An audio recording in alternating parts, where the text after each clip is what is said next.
not going to sugarcoat this. The next stage of this project has been the most challenging.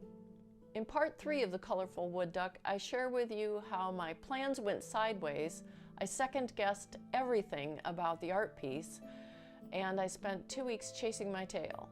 I'm Wendy Bale. This is Monday Movie number 85. Not every art piece goes together as planned. In parts 1 and 2, we had hopeful beginnings. In part 3, the struggle gets real. It's easy to look at a final composition and say, well, yeah, of course, that's the way it was going to be all along. But that's not always the case. So many ideas have to be thought of and rejected first. After I finished the bird itself, I had really big questions. Uh-oh, did I make this bird too big? What am I going to do with the background? Why am I running in circles? Am I barking up the wrong tree? Oak, shagbark, hickory, maple? The trouble all started with this tall tale. The original idea had been to fill a 2-foot square frame at a 1-inch depth. What I ended up with was a cut paper bird that was just too thick. After much discussion, we decided to fix it with a custom frame, and Sandhill Bill has agreed to help. This will add considerable expense to the project, all the more pressure to make sure that the cut paper sculpture I do is worthy. Now I've broken out of the square frame, the question becomes, what does that mean for the background? I literally went back to the drawing board. How detailed should this be? I explored different scenes from ponds to forests, simple, complex. It was a lot of real estate.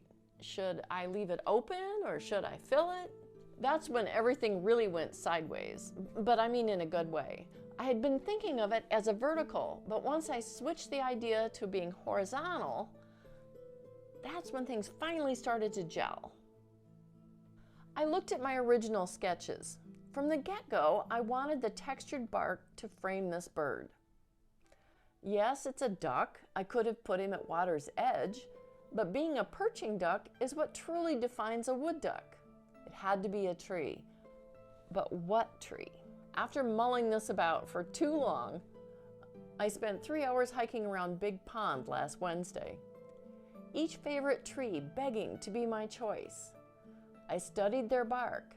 Too smooth, too textured, too complicated. I studied their structure. Their limbs were too skinny, or not a likely duck perch. Nothing seemed right, and I was about to head home feeling defeated and annoyed with my indecision. Why is this so hard? Just pick a damn tree. I had been mostly alone on this icy 2-mile trek, but as I walked past the nature center towards the parking lot, I heard a family behind me and turned to look. There was the iconic maple tree, a symbol of Audubon Community Nature Center. She looked to me and said, "Come here, take a closer look." Her bark was perfect, just the right amount of moss. Her sturdy arms would frame my wood duck perfectly. I finally had my reference.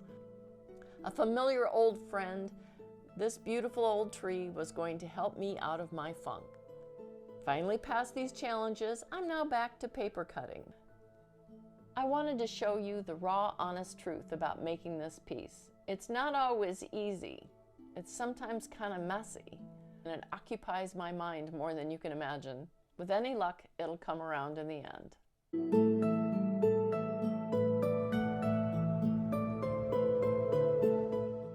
I'm Wendy Bale, a visual artist in Western New York. You can find my work on YouTube, Instagram, Facebook, and at wendybaleartfirst.com.